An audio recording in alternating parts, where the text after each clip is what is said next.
imprecisiones de las definiciones dadas por Marx, en qué momento se podía alcanzar en una visión de futuro el comunismo. Es decir, nació complejo y lo asume el Che en un momento también muy complejo de la radicalización de la revolución cubana hacia el tránsito de querer construir o transitar hacia el socialismo.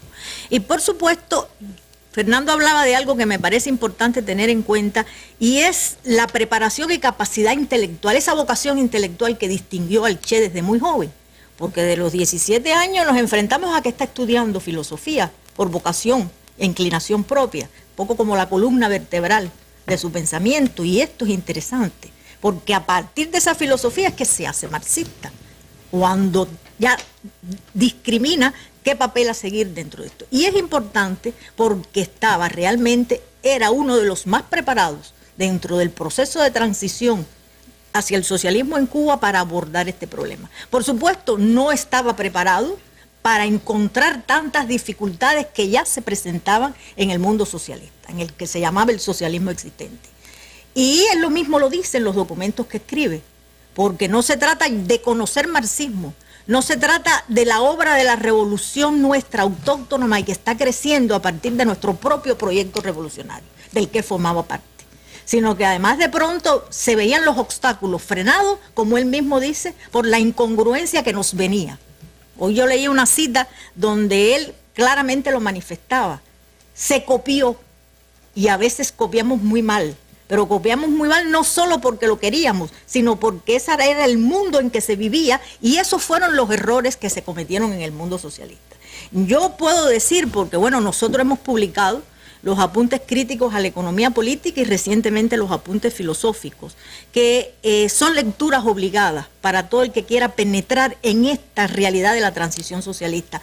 Para aquellos tiempos, para estos y para el presente, lo mismo para Cuba que para la realidad latinoamericana. Porque él empezó analizando el famoso manual de economía política de la Unión Soviética. Y es impresionante cómo fue marcando y anotando sus anotaciones. Este apunte crítico no es un libro que él pudo concluir, son anotaciones, pero que tienen en realidad un valor intrínseco y que nos da la medida de la profundidad y la seriedad con que penetró, no como los enemigos han dicho, para desvirtuar el socialismo o para estar en contra de la Unión Soviética. No era eso, de lo que se trataba es de la capacidad que tuvo para penetrar en las esencias de los problemas que él vislumbró, que iban a causar muchos problemas. No creo que fuera el portador de la idea de que se iba a acabar. Por lo menos lo advirtió en ese sentido y nos ayudó a conocer cuáles eran las dificultades y los errores que se estaban cometiendo, que siguen siendo.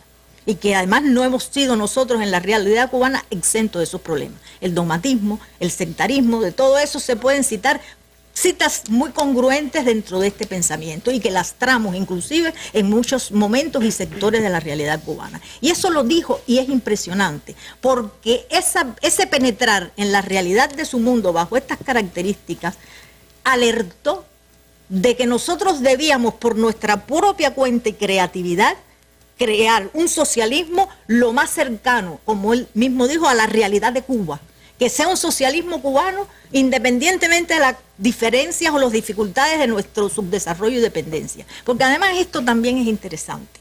No solo parte de la base de analizar la realidad cubana para salvar estos grandes obstáculos, sino que está pensando que esta experiencia de la realidad cubana iba a servir como base real para los proyectos de liberación nacional que se veían congruentemente existiendo en el mundo.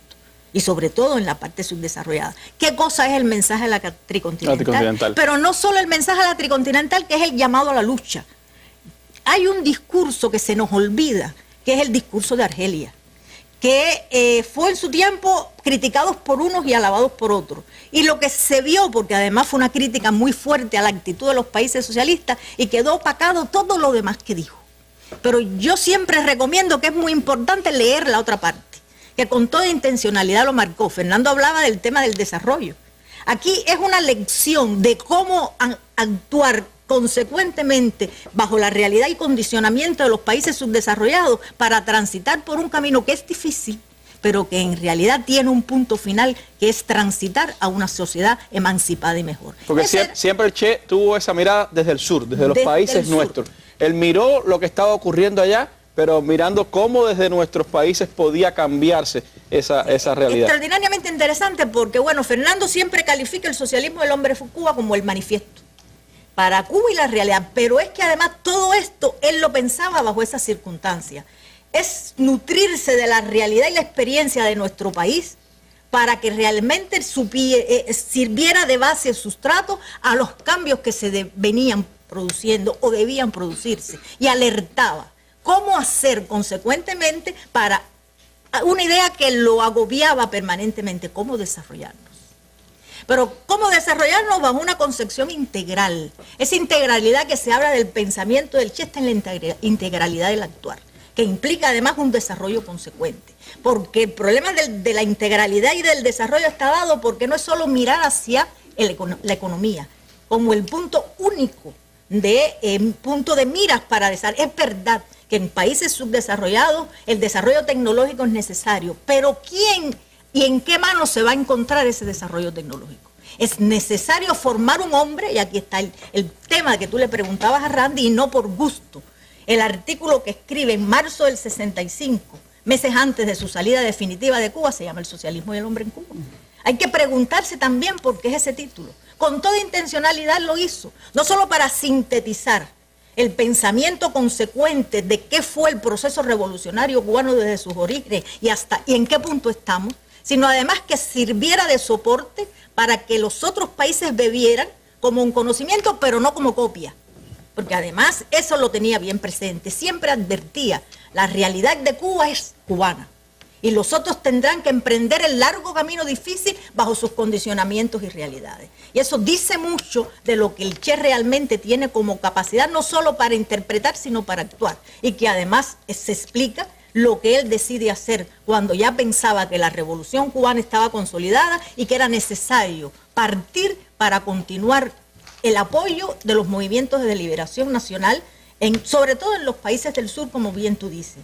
Pero con esa advertencia podemos, si realmente nos unimos, y aquí está, un poco para acercarnos a lo que tú estabas hablando de si es válido y qué vigencia tiene en el mundo actual. Bueno, estamos viviendo un momento convulso, pero tenemos proyectos que nos satisfacen unos u otros más que otros, pero en realidad es importante observar, teniendo en cuenta todo este razonamiento del Che, porque como decía el Che, sin hombres socialistas no se puede hacer el socialismo. Esa es una de las cosas que me interesa, Carmen, hablar. Porque, como usted decía, él habló del socialismo y el hombre como ser humano en Cuba. Y ese ser humano, él lo veía en su integralidad también, y lo veía como la aspiración de construir el hombre nuevo. Ese hombre, esa mujer nueva, es pura utopía, pues una posibilidad, sigue siendo una certeza en medio de estas construcciones, en medio de la construcción que está teniendo lugar, por ejemplo, en América Latina. Bueno, aunque sea utópico, no es falso. Porque también el tema tergiversado del utopismo es importante tenerlo en cuenta. Creo que como concepto está traído y llevado en circunstancias adversas. Y creo que no. Ser utópico no es necesariamente ser irracional. Yo creo que soñamos ahora, aquí hay un tema que soslayó, que un poco tocó Fernando, pero que me interesa remarcar. El tema del hombre es rescatado por el Che de lo que se hacía o se interpretaba en los países socialistas como negativo, y lo trae del propio Marx. Esa aprehensión del papel del sujeto como actor social está traído justamente de algo que él consideraba que en la terminología soviética no existía. Pero no existía en la terminología ni en la realidad. Por eso inclusive hay una cita que estremeció y que fue muy criticada en el año 61. Él dice, por primera vez en el mundo se pone al hombre en el centro, en el eje central de la sociedad. Imagínate tamaño escándalo forma esta cita, porque después de tantos años de socialismo, que de nuestra islita subdesarrollada y que trata de hacer un proceso diferente, venga un dirigente de la revolución a calificar que aquí sí somos el centro de lo que está. Bueno, puede que haya sido quizás un toque exagerado, pero de lo que sí estaba claro que denota la prioridad de la revolución cubana por construir un nombre diferente. Incluso, un individuo que no se diluya en la sociedad, sino que tenga su propio espacio en el desarrollo de la sociedad. Exactamente, incluso porque es interesante. Bueno, al final él habla del hombre nuevo, pero en los primeros discursos del año 60 él está hablando de que la revolución es formadora de un nuevo tipo de hombre. Y lo acompaña, en aquel momento decía, de un motor interno, que después, por supuesto, sabemos que en su discurso eso tiene un nombre, que es la conciencia. Sujeto y conciencia tienen que actuar a la par. Inclusive es interesante, por los temas que nos ocupan ahora, hay una fórmula, porque el Che, cuando quería salirse de modo más sencillo de las explicaciones o conceptos, él decía que el socialismo se distinguía por una fórmula muy simple: productividad más conciencia. Productividad porque era necesario que en ella estuviera implícito la tecnología, el desarrollo, para alcanzar bienes al pueblo. Es decir, si uno lo ve desde esa parte, era una definición sencilla, pero necesitaba, para hacer un verdadero socialismo, tener un complemento: la conciencia y el papel transformador del hombre. Incluso es muy curioso cuando se estudian estos documentos, porque dice, en ese equilibrio es donde se están cometiendo los mayores errores en los países socialistas. Es como si lo cortaran. Lo material por un lado, y se olvidan de que el socialismo se hace para el hombre. El socialismo no es una sociedad espontánea, se construye conscientemente, y por lo tanto el sujeto tiene que actuar de esa manera para consecuentemente impulsar y radicalizar el proceso y poder alcanzar una sociedad diferente. Nos vamos a demorar, sabemos que el desarrollo demora, bueno, ¿cuántos años? Pero también es importante situarlo en el tema de hoy, cuando en el socialismo del hombre en Cuba advertía que la sociedad tenía que convertirse en una gran escuela. Pero pensemos la escuela de aquella época, donde había dirigentes, administradores de fábricas que no tenían ni cuarto grado. Pero sin embargo estaba la esencia de lo que decía Fernando: el deber y el sacrificio por la conciencia de ese hombre, por alcanzar, porque tenía el lastre del pasado. A lo mejor no tenía una conciencia política muy desarrollada, pero sí tenía la conciencia de haber vivido el pasado. Eso es importante tenerlo en cuenta, y él lo marcaba. Hay que aprovechar esas circunstancias. Cuando se habla del trabajo voluntario, cuando se habla de todo esto, el Che le llamó atajos para acelerar la transición al socialismo. Pero no lo hacía por placer de saltar etapas que no estuvieran consolidadas, sino porque advertía que había que aprovechar los momentos de convulsión revolucionaria donde esa efervescencia nos permitía. Bueno, tenemos ahora, por supuesto, muchas dificultades, que no solo son de Cuba, como no han sido nunca de Cuba solamente. Es decir, las circunstancias son muy complejas, pero yo creo que es importante advertir que bajo el desarrollo de la conciencia del individuo que se ha alcanzado en la Revolución Cubana hemos obtenido lo mejor de la obra de la Revolución. Es posible que estemos quizás en un momento en que no podemos seguir avanzando bajo los mismos condicionamientos, pero hay que tener en cuenta que esa obra construida es un proceso desarrollado por toda una colectividad y por todos los individuos que quisieron hacerlo, con coacción, con todas las características de esta sociedad necesaria que hubo que cambiar radicalmente a partir de la defensa de nuestro proyecto revolucionario, y por supuesto se decantaron y pasó. De todas maneras, esto es importante tenerlo en cuenta. Y ese es el camino a seguir, y no por gusto. Justamente el sujeto surge dentro de esta concepción de transición del socialismo en el Che, porque es el hombre el mecanismo real y el vehículo, el instrumento y la herramienta capaz de hacer transformaciones sustanciales si se quiere realmente avanzar en una sociedad solidaria, que creo que justamente es lo que estamos tratando de realizar con este impulso de la integralidad latinoamericana y de esta unidad convertida con defectos, virtudes, con desarrollos más o menos claros en el avance político, pero que creo que son momentos importantísimos tenerlo. Y para Cuba, sin duda, ese concepto del Che, productividad más conciencia, como decía usted, creo que marca un camino importante, marca un sendero importante el que tenemos que seguir pues en estos tiempos, en el que necesitamos mucho de eso, mucho de productividad y mucho de conciencia en nuestra revolución. Gracias, María del Carmen. Cuando mi padre marcha con el Che hacia Bolivia, yo tenía 10 meses nacido. Yo tenía 6 años de edad y era el mayor de 3 hermanos. Si tú me pides que yo hoy tenga una imagen de mi papá, es imposible. Y te podrías imaginar a un niño de 5 años tratando de acumular información, ¿no?, para poder hacerse esa imagen. Próximamente en la mesa redonda, documental Hoy liberé una mariposa. Memorias, opiniones, sentimientos, reflexiones de los hijos ya adultos hoy de varios de los combatientes cubanos que cayeron junto al Che en las selvas bolivianas son recogidos en el documental Hoy liberé una mariposa, que estrenará la Mesa Redonda como homenaje al aniversario 85 del nacimiento de Ernesto Guevara y el Día de los Padres. Dicen que lo que no puede faltar en la vida es la madre, pero yo creo que las dos cosas son importantes. Irmita González, hija de René, y los realizadores de este emotivo documental participarán en su presentación en la Mesa Redonda. Seguimos en combate. Está pariendo un corazón, no puede más, se muere de dolor y hay que acudir corriendo, pues se cae el porvenir en cualquier selva del mundo, en cualquier calle.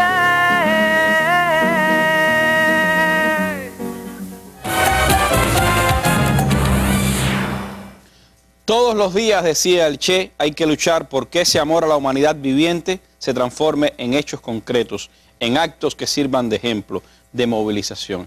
El Che, que miró a la humanidad desde una perspectiva no solo aprendida en su vida y aprendida en lo mucho que vio en América Latina, sino también desde una perspectiva martiana. Y por eso me parece muy bueno que esté con nosotros hoy el doctor Pedro Pablo para hablar del Che, visto también desde esa perspectiva martiana, el Che como humanista, el Che como buscador de la justicia social y de la solidaridad. Cómo ver ese Che también como paradigma en ese campo para las generaciones actuales, para ese mundo mejor que queremos construir.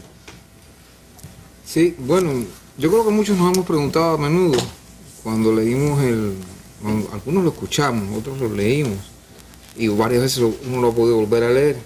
Aquel discurso que le dio Che a los niños un 28 de enero, que por cierto, con esa manera que tenía Che a veces de interrumpir sus ideas y un poco de dialogar con la gente, de pronto le dijo a los niños, no griten viva Che Guevara, griten viva José Martí. Y entonces uno se preguntaba, bueno, ¿y cómo este hombre que ha llegado de la América del Sur, que digamos que solo 2 o 3 años atrás ha conocido a los cubanos, en una época en que muy probablemente en Argentina, donde él se educó desde luego, muy pocas personas sabían quién era José Martí, cómo de pronto en ese discurso Che empieza a ofrecer un conjunto de apreciaciones sobre Martí que indican que evidentemente en un proceso muy acelerado él tomó una conciencia de quién era Martí. Desde luego estaba acompañado y formando parte de una vanguardia revolucionaria que era absolutamente martiana, empezando por el propio Fidel, que desde luego había sido siempre, y lo ha sido toda la vida, un gran estudioso y un gran divulgador de las ideas de Martí. Y bueno, no solo un gran divulgador, sino un hombre que lo ha llevado una y otra vez sistemáticamente a la práctica social. Pero yo creo que probablemente en el Che se tuvo que dar como que un reconocimiento de elementos que él fue desarrollando a lo largo de su vida juvenil y que cuando conoce a los cubanos y empieza indudablemente a leer también, seguramente con mucha frecuencia, la obra de Martí, comienza a darse cuenta de que hay una tradición cubana que está jugando un papel muy importante en la historia de esa revolución que está comenzando su obra de acción, su obra transformadora al llegar al poder el 1 de enero de 1959. Yo creo que ahí se produjo probablemente un reconocimiento por Che de algo que resulta decisivo, que es la dimensión ética de Martí. Porque estoy seguro que él tuvo que darse cuenta, primero, de que a él le había sucedido probablemente algo muy parecido a lo que le había pasado a Martí. Es decir, ambos llegan a la revolución, ambos llegan a la necesidad del cambio social, ambos llegan a luchar por transformar la sociedad de su tiempo desde una posición ética. Es interesantísimo que el Che que empieza a conocer marxismo, el Che que se mueve en un mundo de ideas, el Che que se mueve en un análisis social, es un hombre que también está muy movido por la preocupación de los males sociales que está viendo a su alrededor y que tiene una postura ética de tal magnitud. Bueno, voy a poner el ejemplo que seguramente todo el mundo va a recordar de inmediato, eso que quedó también en la película, ¿verdad? Esa sobre Che, de Diario de Motocicleta. Motocicleta. Ajá.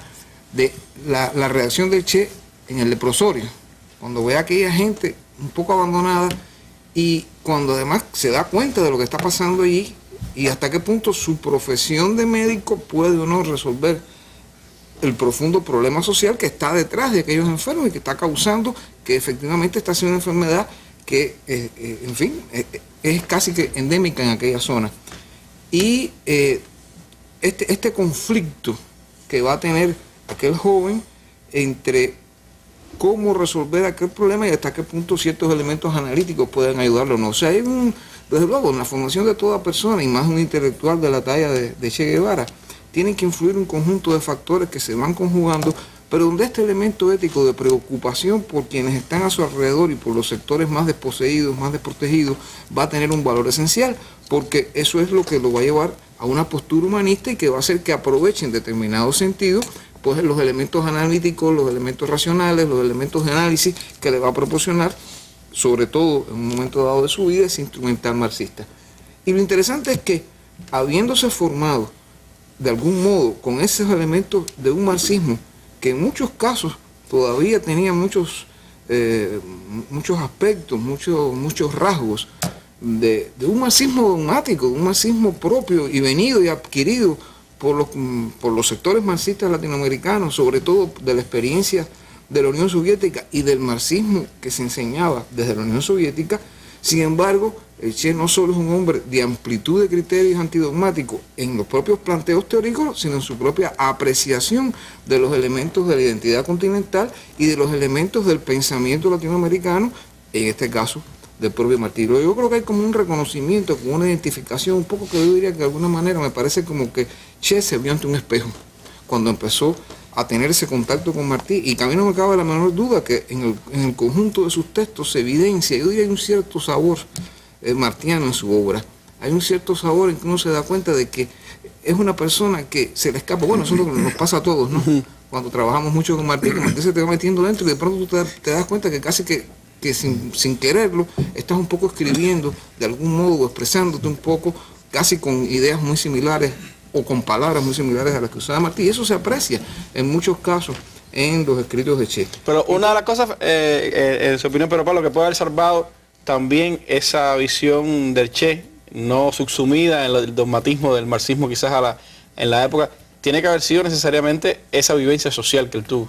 Claro, porque esta vivencia social va a hacer que su crítica al capitalismo no sea meramente intelectual, va a ser una crítica que parte de la ética y que lo lleva a una posición de combate y de enfrentamiento al sistema. ¿Cuánta gente hay en el mundo hoy que puede ser muy críticos de lo que está pasando y que sin embargo son incapaces de mover un dedo para transformar la situación? Eso es muy frecuente, eso pasa. Hay gente que sí, que ven las cosas mal, pero son incapaces de hacer algo por ello, porque en el fondo no están identificándose con una postura ética que los lleva a ponerse del lado, vamos a decirlo entonces en un lenguaje martiano, de los pobres de la tierra. En el caso de Che, yo creo que hay un humanismo que es muy parecido, muy similar al de Martí. Es un humanismo de carácter revolucionario, es un humanismo de carácter transformador, es un humanismo, como decía María del Carmen, pone al hombre en el centro de la atención de un movimiento revolucionario y de los propios líderes del proceso revolucionario, pero que además tiene un fuerte sentido sacrificial. Y esto es muy importante, en el Che esto es muy importante, porque yo diría que de algún modo eso es quizás la herencia más significativa que dejó el Che en el pueblo cubano. Todo el mundo ve a Che como el hombre de una eticidad absoluta, de una limpieza total, de una entrega tremenda, incapaz de aprovechar su posición de dirigente, su posición de liderazgo, las posibilidades inclusive que para determinados asuntos le podría dar aquella postura y aquellos cargos que ocupaba, que jamás fueron utilizados por el Che en un beneficio personal. Y una y otra vez, pues esa capacidad de entrega y esa capacidad de mantener una firmeza ética en el ejercicio de su liderazgo político es lo que lo va a acercar a Martí. Bueno, todos hemos oído millones de veces la anécdota de que Martí andaba con montones de pesos arriba, de dólares arriba, para la obra de la revolución. Y siempre con su traje raído. Con su traje raído y con los zapatos rotos. Y bueno, y el Che, bueno, lo hemos visto aquí ahora, las imágenes de Che con aquel uniforme que era, bueno, si ustedes quieren, un poco desgarbado. Sí, ¿verdad? El Che andaba un poco así desgarbado, era el hombre que además llegaba y se ponía en contacto inmediatamente con los obreros, con los campesinos, con la gente, y que sigue siendo el paradigma de esto. Sí, porque siempre también vivió esa realidad cubana y movilizó a sus subordinados desde el ejemplo personal. Exactamente. Y eso es algo no decía hay que hacer trabajo voluntario, hacía el trabajo voluntario. Y esto lo convertía en una capacidad entonces de movilización y de arrastre tras de sí. Y yo creo que esto es algo que necesitamos mucho en la Cuba de hoy, porque realmente, digamos, tenemos un conjunto de problemas en nuestra sociedad que hay que afrontar y que la sociedad está intentando afrontar cada vez con mayor fuerza. Y por eso yo diría que hay dos momentos en que de pronto el Che como que ha resurgido notablemente. Uno, qué paradoja, tras el fin del campo socialista, de pronto en aquella tremenda miseria teórica en que entró el pensamiento y la acción revolucionaria, de pronto empezó a emerger de nuevo el pensamiento de Che porque resultaba novedoso, porque resultaba aportador, porque resultaba una mirada renovadora. Y lo mismo yo diría nos está sucediendo en el plano de la actuación política en la Cuba de hoy. No solo en el plano de las ideas, sino en el plano de la práctica social, en el plano de la práctica revolucionaria. El Che tiene que seguir siendo, y cada vez más yo diría que es hoy un modelo, al punto que, igual que los cubanos decimos de alguien, fulano es muy martiano, cuando lo estamos identificando como un símbolo de eticidad, como una persona muy limpia, hacemos lo mismo cuando hablamos de Che. No, el Che es el hombre de la limpieza, es el hombre de la eticidad, es el hombre de los valores morales, es el hombre de la rectitud, es el hombre capaz de no utilizar jamás las posturas que tiene o las posiciones que tiene en función propia, es el hombre capaz de entregarlo todo. Y entonces yo diría que este ejemplo de eticidad es decisivo. Este es un plano importante. Y me parece que hay otro plano también importante, muy relacionado con este humanismo de carácter revolucionario y sacrificial en Che, que es su capacidad de vincular la justicia social con la solidaridad.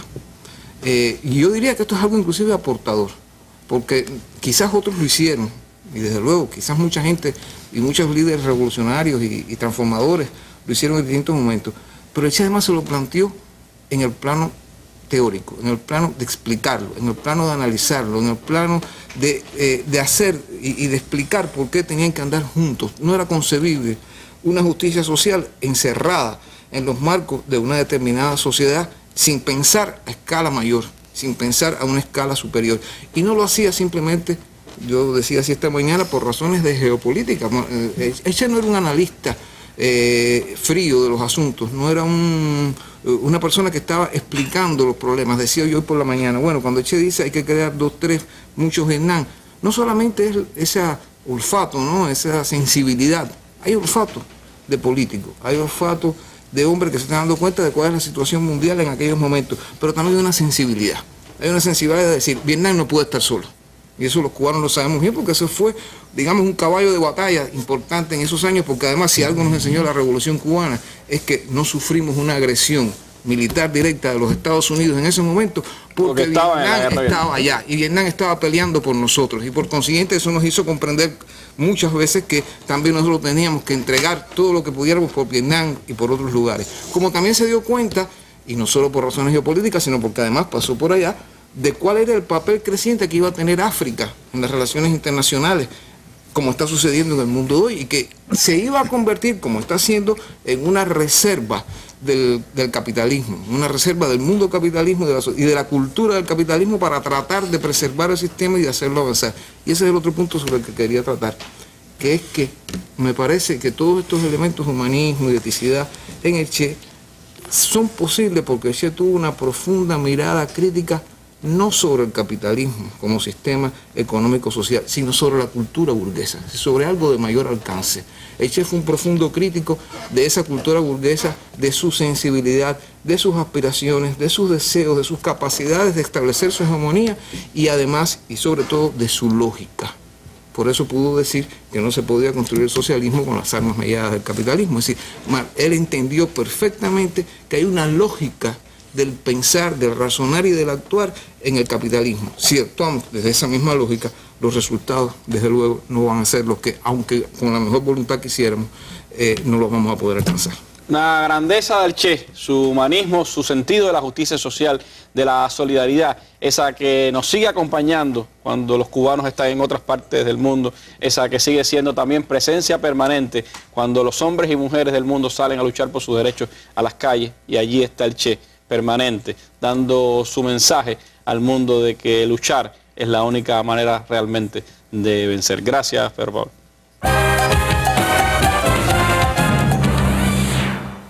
al Galveston, en ese edificio que tú me recuerdas ahora, que es el número 6, ahí con el tiempo llegamos a tener un apartamento también nosotros. Bueno, en ese edificio, debajo o cerquita de él, hay un restaurante. En ese restaurante, en el mes de julio del año 55, donde se sostiene esa entrevista entre Fidel y el Che, que yo participo, y es donde el Che decide unirse a nosotros.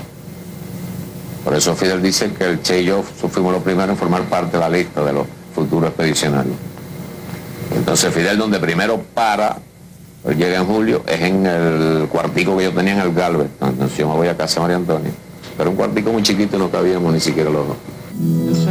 Una estrella quien te puso aquí y te hizo de este pueblo de gratitud. Nacieron muchos hombres que igual que tú no querían que te fueras, y son otros desde entonces. Después de tanto tiempo y tanta tempestad, seguimos para siempre este camino largo, largo, por donde tú vas, por donde tú vas. El fin del siglo anuncia una vieja verdad. Los buenos y los malos tiempos hacen una parte de la realidad, de la realidad. En su mensaje a la Tricontinental escribía el Che: la lucha en América adquirirá dimensiones continentales. Será escenario de muchas grandes batallas dadas por la humanidad para su liberación. En aquel momento hablaba el Che de la lucha armada. Hoy América Latina vive una dimensión diferente, pero sigue siendo escenario de esa gran batalla por la humanidad. ¿Cómo ve regalado la vigencia del pensamiento del Che en la América Latina de hoy, en esos procesos transformadores que están teniendo lugar en el continente, en esa búsqueda de la integración de los pueblos de esta región? Bueno, planteémoslo directamente, si digamos, ¿qué vigencia tiene el pensamiento del Che en una América Latina donde fuerzas políticas progresistas y de izquierda acceden al gobierno en elecciones y donde el único conflicto armado que se mantiene activo, que es el de Colombia? Bueno, todos esperamos que pueda tener un desenlace político negociado en un plazo breve. Bueno, yo creo que la vigencia del Che en la América Latina hoy comienza a hacerse evidente tan pronto como nosotros descorramos el velo, cuando quitemos la cortina de humo que lo ha convertido, lo ha estereotipado, lo ha convertido en un Che guerrillero. Che-guerrillero de una sola pieza, es decir, el Che era un guerrillero. No, el Che era un revolucionario integral. De su pensamiento han hablado los compañeros y la compañera que me precede, o sea, me siento eximido de eso. El Che era un revolucionario integral con una visión muy amplia, muy profunda, muy multifacética de lo que estaba sucediendo. El Che pensaba, decía, repetía que a la revolución violenta solo se llega cuando un pueblo está convencido de que todas las demás vías para liberarse están cerradas. Es decir, obviamente fue el caso de Fidel Castro, que fue un joven ortodoxo del Partido Ortodoxo, o sea, que bueno, que llega un momento que bueno, se da cuenta que hay que emprender la lucha armada. Y yo quiero enfatizar eso, es decir, el Che llega a la conclusión de que en la América Latina que él vivió, la única forma, la única posibilidad de lograr la independencia, lograr la emancipación, era por la vía armada. Y tenía toda la razón. Es decir, en la América Latina, históricamente fue así.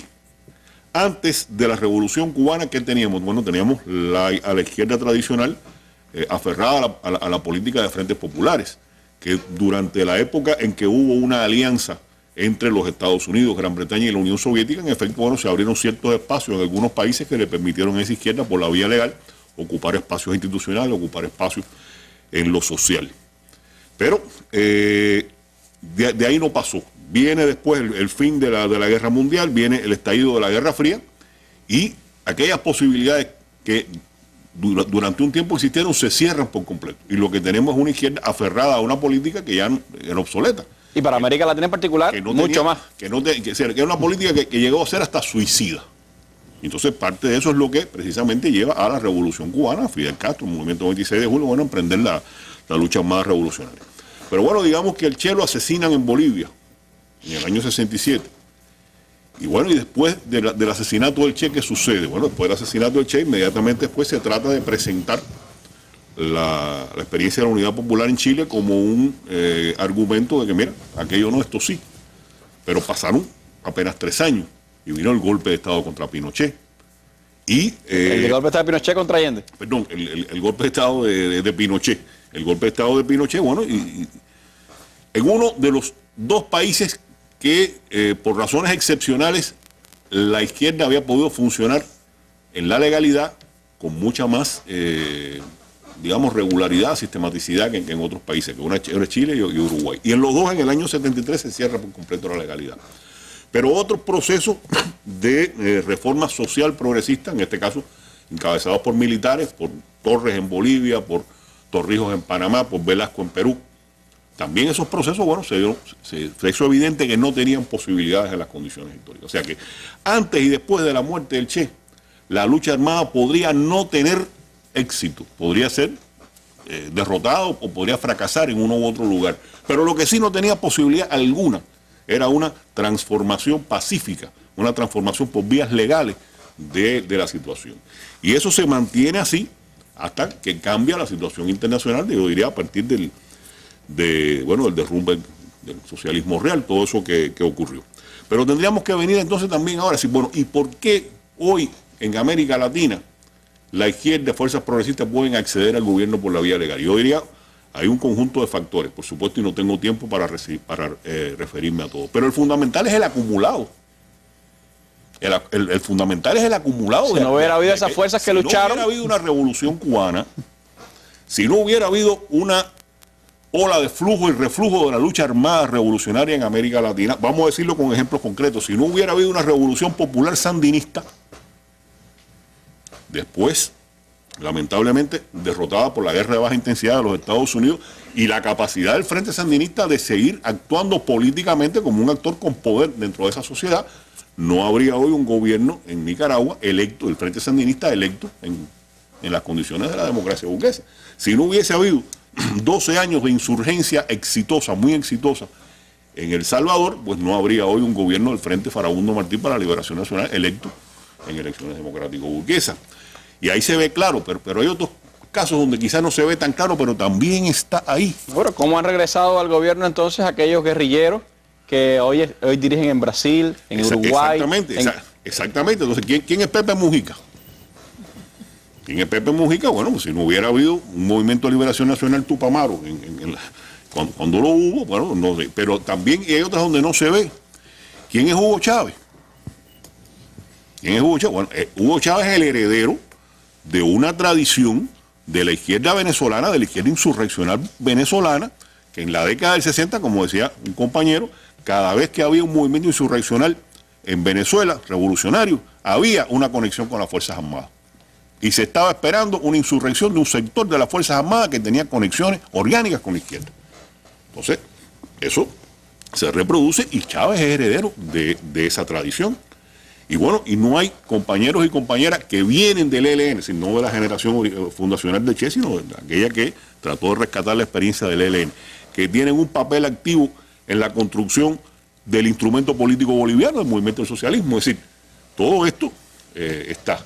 Entonces tendríamos que decir, no es solo la importancia que tuvo en su momento y que era la única posibilidad en aquel momento, sino el papel fundamental que juega abriendo la puerta para que el imperialismo y las oligarquías latinoamericanas le hayan tenido que abrir espacios a la lucha política legal de las fuerzas populares, que no lo hicieron porque quisieron, lo hicieron porque tuvieron que hacerlo, porque tuvieron que negociar en Nicaragua, porque tuvieron que negociar en El Salvador, porque tuvieron que negociar en Guatemala, porque hoy están teniendo que negociar en Colombia y todo eso. Pero además, veamos la otra cara de la moneda. ¿Cuál es otro de los elementos que lleva a que se abran estos espacios de lucha legal? Bueno, pues el rechazo mundial universal al genocidio, a la represión, que obligó también al imperialismo y a la oligarquía latinoamericana a decir, ya he matado demasiada gente, ya tengo que empezar a retirar a los dictadores y tengo que buscar una forma más mediada de dominación donde inevitablemente tenía que abrir espacios que pudieran ser aprovechados por la izquierda y haberlos utilizado, ¿sí? Ahí hay un primer elemento. Hay un elemento que a mí me parece muy importante, Regalado, y es que cuando asesinan al Che y lo desaparecen físicamente, pensaron que desaparecían sus ideas, reprimieron a todo el que pudiera hablar del Che. Desapareció para este continente la figura esta del intelectual, del pensador, y se habló del guerrillero malvado, era un poco lo que se le hablaba a los latinoamericanos. Y hoy vemos entonces a un Rafael Correa hablando públicamente del Che, a Hugo Chávez, por supuesto, que lo vimos durante su vida y durante su batallar, a Evo Morales rescatando al Che para los bolivianos, o a Cristina Kirchner develando en el propio Palacio de Gobierno de Argentina la figura del Che allí entre los próceres de América Latina. Entonces, esa América Latina hoy piensa desde la mirada del Che, o sea, ve al Che realmente como parte de ese proceso de transformación. El problema es que no lo pudieron desaparecer, por muchas razones. Pero una de esas razones es que el Che vive en la Revolución Cubana. Es decir, el Che es uno de los ideólogos, de los constructores fundamentales, sin desmeritar a otros compañeros, por supuesto, pero el Che es uno de los ideólogos fundamentales de esta revolución. Y gracias a un conjunto de elementos políticos, ideológicos, estrechamente, digamos, compartidos por Fidel y Che, esta revolución está viva. Y esta revolución logró el milagro de sobrevivir, de resistir y vencer cuando se desmoronó el campo socialista. Entonces ahí hay vigencia del pensamiento del Che. Es decir, qué sólido fue el cemento con el que se forjaron los pilares de esta revolución, que en el país más chiquitico, más débil, más apartado, en condiciones económicas extremadamente difíciles, bueno, ese país chiquitico pudo resistir y pudo sobrevivir y sigue viviendo y pujando y se desarrollará donde otros fallaron. Y yo diría que hay dos elementos que quiero resaltar. Uno, ya lo han mencionado los compañeros, la conciencia revolucionaria, el elemento de la conciencia revolucionaria, el elemento de la concepción del trabajo, ante todo como fuente de riqueza social, antes que enriquecimiento o beneficio individual, que es lo que explica que este país haya resistido el doble bloqueo, lo que Fidel llamó el doble bloqueo, y que incluso hoy, cuando nos estamos planteando, María Carmen lo decía, bueno, es posible, en efecto, hemos llegado a un punto que tenemos que perfeccionar la economía, sí, pero la forma de perfeccionar, el resorte que tenemos para perfeccionarla sigue siendo el mismo, es pedirle a la gente que siga actuando básicamente por conciencia revolucionaria, porque todavía esos instrumentos no están habilitados como para que ya den resultados. Entonces tenemos que seguir apelando a eso, y esto es importante no solo para Cuba, bueno, para Cuba en tanto que logró que Cuba sobreviviera, pero ¿qué retos tenemos en Bolivia? Lo que el vicepresidente Álvaro García Linera dice, bueno, en el momento de la transformación hay un sentimiento universalista, pero después cuando ya el gobierno popular asume, entonces vuelven de nuevo los corporativismos y vuelven de nuevo las miserias humanas. Entonces tenemos una central obrera boliviana que francamente entra en un proceso de desestabilización del gobierno del presidente Evo Morales. Y bueno, ¿y a quién ayuda eso? Si se cae ese gobierno, ¿quién va a venir? ¿Un gobierno de los obreros de la COP? ¿No? Y tenemos en Venezuela, por ejemplo, ¿sí? ¿Cómo se explica que más de 7 millones de venezolanos hayan votado por Enrique Capriles? No todos son burgueses. Entonces hay un elemento de conciencia, hay un elemento de trabajo político e ideológico, y hay un elemento también de que esa conciencia y ese trabajo político e ideológico tiene que ser la gente. Mire, señores, esto necesita sacrificios. Y eso lo tiene la Revolución Cubana. Y otro elemento, que es el elemento del internacionalismo. Pedro Pablo lo mencionó. El Che estaba consciente de que el internacionalismo lo forma a uno mismo, y si esta revolución ha soportado la prueba que ha soportado precisamente por la gran masividad del internacionalismo, que nos hizo mejores a nosotros mismos, y además, bueno, no solo nos hizo mejores, también mejoró la correlación de fuerzas y también nos permitió construir un sistema de relaciones, porque si no hubiese habido la política internacionalista de la Revolución Cubana, no tendríamos ni la correlación de fuerzas que tenemos, ni tendríamos las relaciones que tenemos con, bueno, Hugo Chávez, Nicolás Maduro, Evo Morales, Rafael Correa. Sí, eso es una construcción a futuro. Una construcción que, como tú señalabas, no solo tiene reflejo en esta América Latina. Hay que recordar, ahora que en estos días se está en vilo por la salud de Nelson Mandela, recordar cuando Mandela dijo que nadie había hecho tanto por África como había hecho Cuba. Y ahí también está ese Che que fue a combatir al Congo, que fue a llevar a los africanos también la solidaridad cubana y a apoyar ese deseo de independencia de los pueblos africanos y que hoy sigue retornando allí en la mirada, en la actuar, en la manera de pensar de los muchos cubanos que en África también están como médicos, como obreros, como profesionales, como educadores, allí llevando la solidaridad del pueblo cubano. Gracias, Regalado.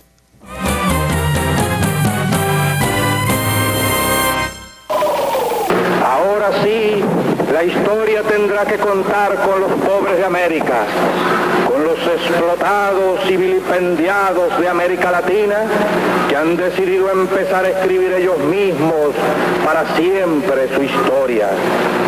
Y esa ola de estremecido rencor, de justicia reclamada, de derecho pisoteado que se empieza a levantar por entre las tierras de Latinoamérica, esa ola ya no parará más. Esa ola irá creciendo cada día que pase, porque esa ola la forman los mayoritarios en todos los aspectos, los que acumulan con su trabajo las riquezas, crean los valores, hacen andar las ruedas de la historia y que ahora despiertan del largo sueño embrutecedor a que los sometieron. Porque esta gran humanidad ha dicho basta y ha echado a andar. Y su marcha de gigantes ya no se detendrá hasta conquistar la verdadera independencia por la que ya han muerto más de una vez inútilmente. Ahora, en todo caso, los que mueran, morirán como los de Cuba, los de Playa Girón, morirán por su única, verdadera e irrenunciable independencia. Desde pequeñitos todos decimos en la escuela, pioneros por el comunismo seremos como el Che. Y pienso que esa frase ya representa todo un compromiso desde pequeñas edades, casi a veces sin saber mucho ese paradigma de hombre que fue, que es y que será Ernesto Che Guevara, para los jóvenes, para todas las personas de forma general. Para mí el Che es un ejemplo de revolucionario, de humanista, de internacionalista, y pienso que todos los jóvenes deberían seguir su obra y sus ideales para ser mejores personas, mejores universitarios.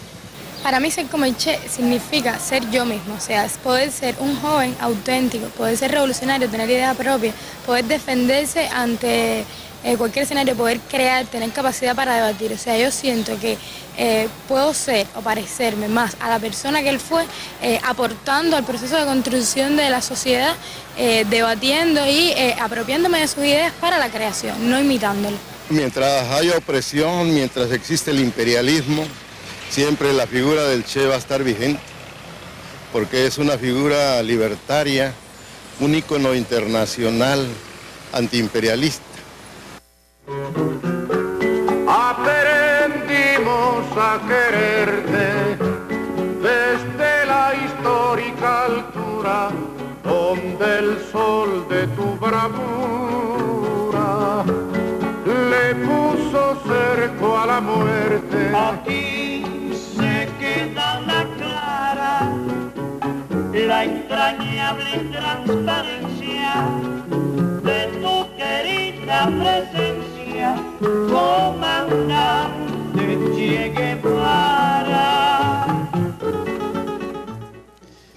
De la lucha de los pobres, de la humanidad, de los pueblos, hablaba el Che en aquella ocasión en las Naciones Unidas. Y esa expresión que tiene la vigencia completa de donde lo dijo y como lo dijo, pues también está en la vitalidad de la presencia del Che en los movimientos sociales de América Latina y de otras partes del mundo. Gilberto, ¿cómo ver esa presencia del Che, ese pensamiento del Che en la dinámica de los movimientos sociales actuales?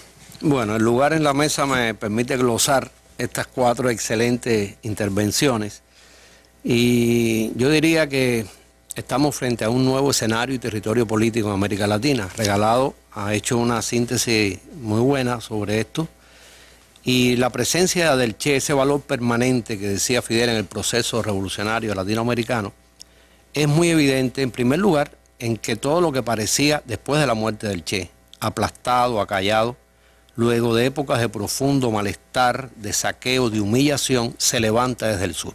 Y emerge este sujeto pueblo que se puede dar, después de este acumulado de lucha, la posibilidad de acceder a gobiernos a través de esta vía político electoral, y que es una novedad, diríamos, de esta etapa que viene a partir de los 90 en este escenario.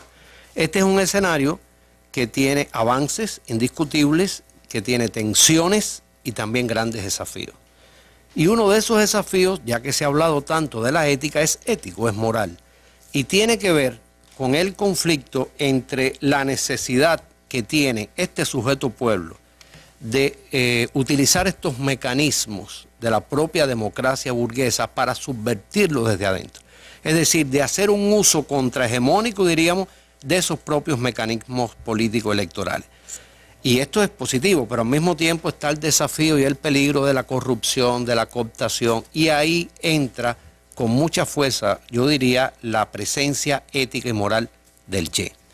Pero no solo en eso, recordemos, pensando en lo que hablaba Fernando, María del Carmen y Pedro Pablo, hay una reflexión de Che donde dice: luchamos contra la miseria, pero al mismo tiempo luchamos contra la enajenación. Entonces esto es interesantísimo. Cuando uno lee, por ejemplo, las actas del Ministerio de Industria, el Che le estaba hablando a esos empresarios de aquellos años 60 del joven Marx y de la enajenación y la revolución en el joven Marx.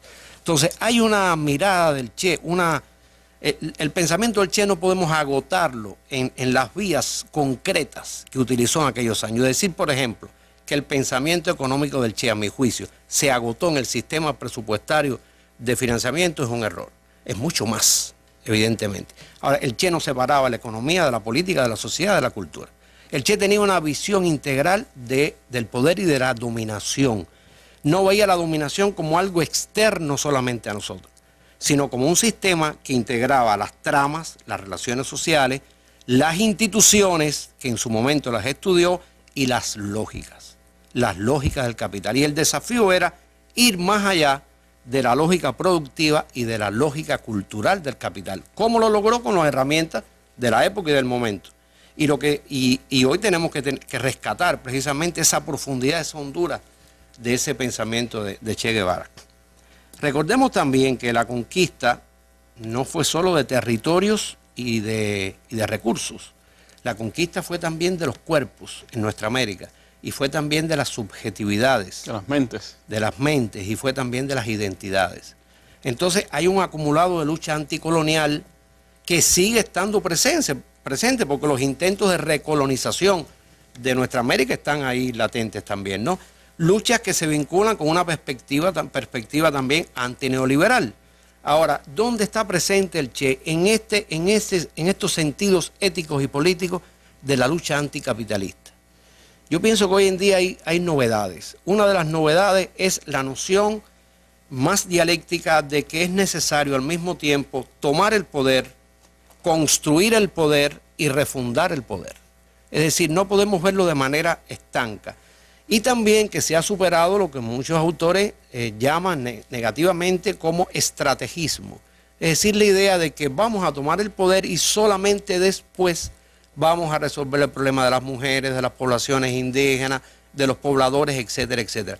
Hoy parece más bien que el programa máximo de la revolución se ha convertido en programa mínimo. Y no es que no haya etapas, no es que no sea un proceso, pero sí hemos superado ese etapismo tan reduccionista de otros momentos. Y creo que ahí también está, en esa visión, diríamos, antisistémica, de entender al capitalismo y al capital no solo como un fenómeno económico, un fenómeno cultural, un fenómeno de la subjetividad, y mucho más hoy, donde hay toda una mega industria de la subjetividad del gran capital, donde hace que en el consenso involucren a las víctimas en el consenso de los victimarios. Y creo que es un gran desafío que también está presente el Che, ¿no? En este sentido. Y el Che visto también en esa perspectiva de la transformación, es decir, se hablaba acá no solo de mirar los problemas de la sociedad, sino de transformarlos. Y yo creo que ese es la gran enseñanza, el gran mérito también de cómo el Che nos puede llegar a nuestros días. Sí, yo creo que es doble. Por una parte está presente en este escenario, en los nuevos gobiernos, en el movimiento social popular en su conjunto, en el sujeto pueblo, que es mucho más que las puntas que son los movimientos sociales. O sea, hay una emergencia del sujeto pueblo, y eso realmente es interesantísimo verlo así. Pero al mismo tiempo hay experiencias micros, interesantes y a veces no muy conocidas en América Latina, de formas de autoorganización de la vida a partir de saberes solidarios, a partir de emprendimientos colectivos que intentan hacer las cosas de otro modo, de un modo no capitalista. Pudiéramos verlo como islotes, como bolsones dentro de un universo de la propiedad privada y del capitalismo. No se trata de tener una mirada romántica sobre esto, sino de ver las potencialidades que se están dando en experiencias que no son hegemónicas, a partir de una visión política más profunda de vivir por anticipado la emancipación. Y creo que de esto debíamos conocer un poquito más también en nuestro país, que a veces no sabemos estas experiencias que se están dando. El Che también nos enseñó a mirar en lo profundo de nuestra América. Yo creo que esa es parte también de las enseñanzas que nos quedan. A ustedes quiero agradecerles muchísimo haber compartido con nosotros esta hora y media, acercarnos al Che Guevara, verlo desde la actualidad, desde el compromiso de hoy, desde los grandes retos que tenemos hoy, porque Che es pueblo, es humanidad, es lucha, es ejemplo, es socialismo. El Che, a 85 años de su nacimiento, nos sigue naciendo cada día en la gran obra que construimos y en la que tenemos que construir por delante. Hasta la victoria siempre, comandante Che Guevara. Los cubanos en especial, nos sigues tú naciendo cada día y tenemos contigo un gran compromiso, el de continuar la obra que iniciaste junto a Fidel y de seguir haciendo el socialismo, ahora en el siglo XXI, con nuevos retos, pero con el mismo enemigo, el imperialismo, que sigue siendo al que tenemos que combatir y al que tenemos que enfrentar. Muchísimas gracias a ustedes y nosotros nos despedimos con las imágenes del día. Otro escenario de lucha, hoy en medio de circunstancias diferentes. En Grecia, la gente, el pueblo, está en la calle y estaban protestando porque su televisora pública ha sido cerrada. El gran capital ha pedido que sus trabajadores sean expulsados y que la televisión pública deje de funcionar. La huelga en Grecia, expresión de ese descontento popular. Muy buenas noches.